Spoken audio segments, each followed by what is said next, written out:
இப்போ இந்த சூறாவுடைய அந்த முகாத்தப் அப்படின்னு சொல்லுவாங்க. அதாவது நான் உரை நிகழ்த்துறேன், நீங்கள் கேட்குறீங்க, சரியா? அது மாதிரி அல்லாஹ் பேசுகிறான் இந்த சூறாக்களில், மக்கா சூறாக்களில். யாரை பார்த்து பேசுகிறான்? இப்போ இது வரைக்கும் வந்து பார்த்திங்கன்னா யூதர்களை பார்த்து பேசுனான், கிறிஸ்தவர்களை பார்த்து பேசுனான், சரியா?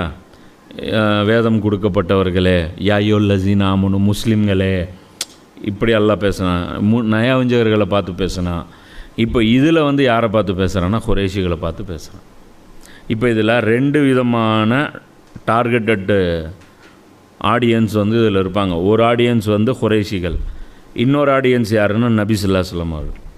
இப்போ இந்த இடத்துல இந்த சூறாக்களில் யாயோல் லசீனா ஆமனு வராது, இறை நம்பிக்கை கொண்டவர்களே வராது. ஏன்னா அவங்களுக்கான அஹகாம் எல்லாமே அது உம்மத்தாக எமர்ஜ் ஆனதுக்கு அப்புறம்தான் அது கொடுக்கப்பட்டுச்சு. அப்போ இங்கே முஸ்லீம்களுக்கு அட்வைஸ் இல்லையா? இருக்குது. என்ன? ரசூல்லாவை பார்த்து நபியேன்னு நல்லா பேசுவான். அது எல்லாம் நமக்கு சேர்ந்து சிங்கிளாக வரக்கூடிய வாஹிது, அதாவது ஒற்றைப்படையாக பேசக்கூடியது எல்லாமே முஸ்லீம்களை குறிக்கும். அதில் அரபி, குரானில் அரபி தெரிஞ்சவங்களுக்கு அது தெரியும். ஒற்றைப்படையாக பேசக்கூடிய வசனங்கள் எல்லாமே ரசூலாவை குறிக்கும், ரசூலை சேர்ந்தவர்களை குறிக்கும். நீ இப்படி நடந்துக்கோன்னு ரசூல்லா சொன்னான்னா ரசூல்லா மட்டும் இல்லை, அது அபூபக்கர், உஸ்மான், அலி, இந்த சஹாபாக்கள் ரலியல்லாஹு அவங்க எல்லாரையும் இது வந்து உள்ளடக்கிடும். ஸோ இதில் யாரை பார்த்து அல்லாஹ் பேச போகிறான்? ரசூல்லாவை பார்த்து பேச போகிறான், குறைஷிகளை பார்த்து பேச போகிறான். இது 2 முக்கியமான விஷயம் வந்து இதில் பார்த்துக்குங்க. அதே மாதிரி குறைஷிகளில் யாரும் நயவஞ்சகர்கள் கிடையாது. ஒன்று ஏற்றுக்குவாங்க, இல்லைன்னா மறுத்துருவாங்க. அவங்க வந்து டபுள் ஸ்டாண்டர்ட்லாம் எடுக்க மாட்டாங்க. அவங்கக்கிட்ட அது ஒரு நல்ல பண்பு. ஏற்றுக்கிட்டால் 100% ஏற்றுக்குவாங்க, நிராகரித்து 100% நிராகரிச்சு. எல்லாருமே அந்த மாதிரி தான்.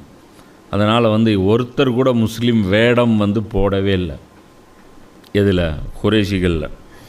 அப்போது இதில் வந்து குறைஷிகள் எப்படிப்பட்டவங்க அப்படின்னா, வேத அறிவு அவங்களுக்கு கிடையாது, சிலைகளை வணங்கக்கூடியவர்கள், இஸ்மாயில் நபியின் வாரிசுகள் என்ற வகையில் 2500 வருடம் இடைவெளி இருந்ததுனால அவங்க என்ன ஆயிடுச்சு அப்படின்னு பார்த்திங்கன்னா, அவங்களுடைய தீன் வந்து ரொம்பவும் டைல்யூட்டாக போயிருந்தது. அப்போது இந்த சூறாக்களில், மக்காவுடைய அந்த சூறாக்களில் அவர்கள் மீது ஹுஜ்ஜத்து நிறுவப்பட்டு விட்டது. அப்போ மக்காலேயே டோட்டல் அவங்களுக்கான உபதேசங்கள், அவங்கள எப்படிலாம் கன்வின்ஸ் பண்ணணுமோ, அல்லாஹ் ஒரு ஆளை கன்வின்ஸ் பண்ணணுன்னு முயற்சி பண்ணால் அவன் ஒரு எஃபர்ட்டு போட்டால் அதில் குறை இருக்குமா? புரியுதா? நான் ஒரு பயானை சொல்ல வரேன், அதில் வந்து குறை வச்சிட முடியும். நான் சொல்ல வந்து நினச்சது ஒன்று, இங்கே டெலிவரி பண்ணது ஒன்று இருக்கும், பேசுனது வந்து உங்களுக்கு புரியாமல் கூட போயிடுறதுக்கு வாய்ப்பு இருக்குது.